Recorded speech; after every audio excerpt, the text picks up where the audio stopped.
Hey, how's it going? Welcome back to the channel.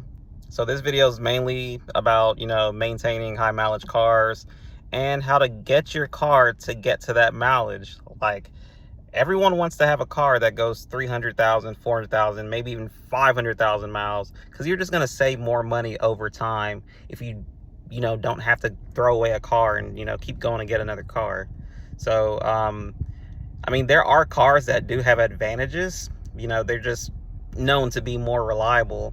But really, if you follow these 6 steps, your car will have a better opportunity at getting to 300,000 miles, 400,000 miles, 500,000 miles. And I've firsthand taken care of maybe about 6 or 7 cars that I've seen get to 400, 300,000, 500,000 miles. So yeah, by following just these 6 steps, if you just do this throughout the time you have your car, and you'll probably be pretty good on the other side. You'll be still driving that car, or have it if you do want the car. You'll still have it in 10, 20 years, 30 years, and it will still be going strong. So let's get down to it. So the first thing people typically neglect ever so often is a simple oil change. So an oil change, a lot of people have different opinions or just different ideas of how often you're supposed to be doing an oil change. So really, the point of the oil change is that you want to change the oil out before the oil starts degrading. And the longer you have the oil in your car while running the car, the oil will degrade. So I would say, you do an oil change every 5,000 miles, and that's with synthetic. There's a lot of, manufacturers that will say, oh no, 10,000 miles, okay, 8,000 miles. Personally, just knowing the mechanics of viscosity and how chemicals in the oils kind of work together, they start breaking down way before that. And the thing about oils is that, yeah, in a perfect system, maybe that oil will last that long and be okay.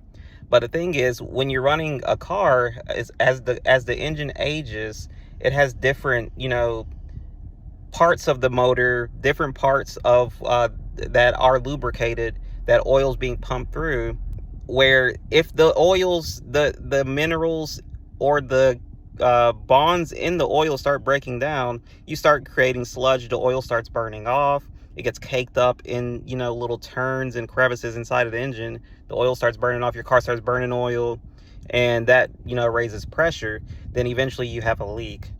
So yeah, I would just go ahead and say, I don't want to get too technical on it, but you want to use a synthetic oil because you're just giving yourself a better opportunity at getting to that 3, 4, 500,000 mile mark.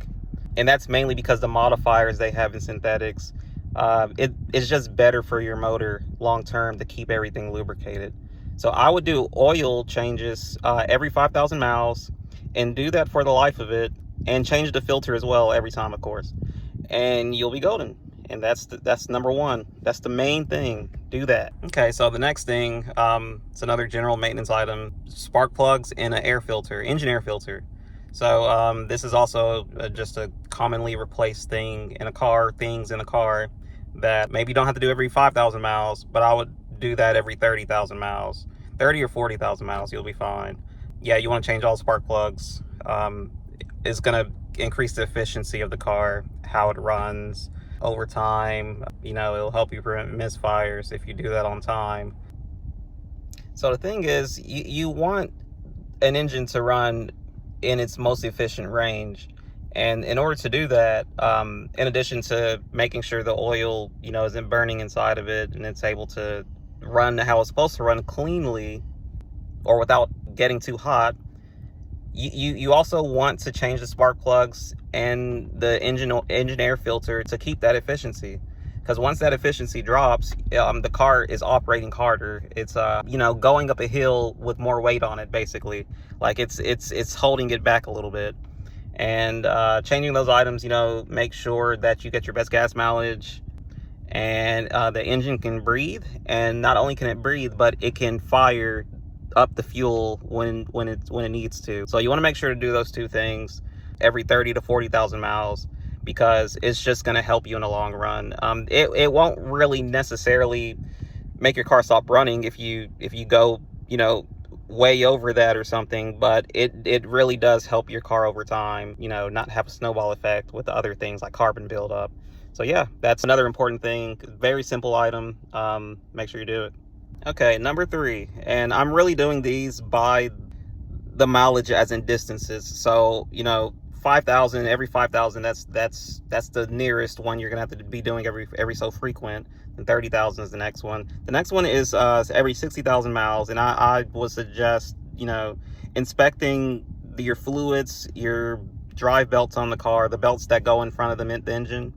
I would, you know, inspect those, make sure everything's topped up, the belts aren't cracking, you don't have like issues with pulleys and odd noises and stuff like that.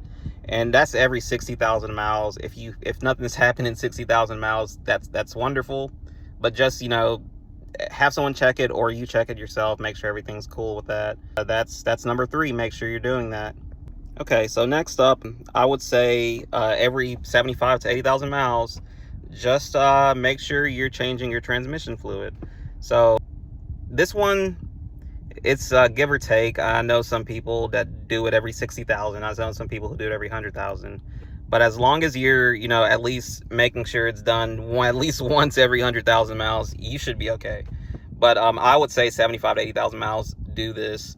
Now, there are some automatic transmissions I would never flush. Like, don't put engine flush, or not engine flush, but transmission flush in those. Mainly because the way clutches work in automatic transmissions, if you put in brand new fluid, actually it has been known that friction material breaks down in the transmission fluid. And if you know, take all that, you know, friction material out, clean new fluid, flush it, it's like brand new fluid in it, flush out all of the dirt, the transmission stops shifting. It's like you have fresh fluid's filled up everywhere it needs to be, and your transmission's not shifting now.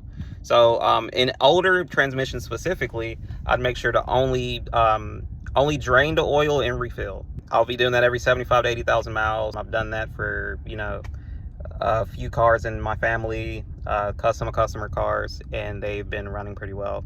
So yeah, make sure you're doing that, because just like your engine, your transmission can also burn oil or leak oils. So you want to make sure you're also doing this item, because you don't want your transmission skipping and jumping. You'll end up having to replace it, and it's almost as expensive as replacing an engine. Make sure you're doing that. Okay, so along with that 80,000 mile mark, I will say, you know, every 80 to 100,000, make sure you are checking the coolant. Antifreeze and coolant are the same exact thing. They do one thing in one season and one thing in another season. So make sure you're changing that out every maybe 100,000 miles. You know, it's another drain and refill type thing. I also would not flush this. It can also do the same thing with breaking down seals and stuff like that if you use flush. Some people believe that, some people don't believe that. It's completely fine. This is just my own personal experience. But yeah, just, you know, if you're doing that every 80 to 100,000 miles, you should be good. Just drain coolant, refill coolant, you know, bleed it as you need to for whichever car it is, and you should be good. And the very last item, and this one is the same for every single car, you're gonna need a preventative maintenance schedule. So every car, how it's designed, it's built around certain fluids, certain capacities, certain rules of design that they use to make that car. And every car has a different maintenance schedule. So many people own a car throughout time, and they'll say, oh, this car is so bad, I had so many issues, I had to do this and that. When actuality, you know, there was probably a maintenance schedule for that car that told you exactly, like, hey, this car is designed this way, this fails every so often, so do this preventative maintenance. It's going to help you know, for whatever specific car you have, make sure you are changing X, Y, and Z every so often. And, you know, that's really the main cheat code to get a high mileage car. You know, every car is designed a little different. They all do the same thing. You can just Google this, you know, Google the maintenance schedule for whatever car you have. And there's going to be a chart that tells you, okay, this car needs this every so often, so make sure you do it, because it will fail. And then you'll be on the side of the road saying, oh, I hate this car, I need a new car, when in actuality you didn't know your car had a maintenance schedule. So yeah, you have to make sure you're following that, and you at least know about it. Also, it helps you just know what your car needs to keep it going past 300, 400, 500,000 miles and not leave you stranded somewhere. So there we are. We have the list. It's, it's pretty simple. There's no trick to it. This is for any Japanese car, any German car, any American car. It doesn't matter. They typically run on an engine. You need to take care of the engine and transmission, and there's other fluids to change as well. But maintenance schedule number 6, that's the most important, because it'll tell you we need to change other fluids in your car that are honestly never talked about, like the differential fluid.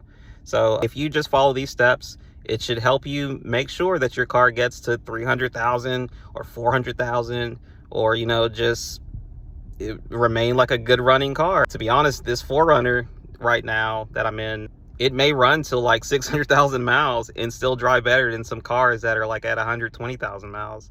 So yeah, make sure you do those things, keep it chugging. You'll be very surprised and happy, how long some of these cars can go. If you haven't already, make sure you like and subscribe. It helps me, continue making these videos, or at least, give it a time of day. So yeah.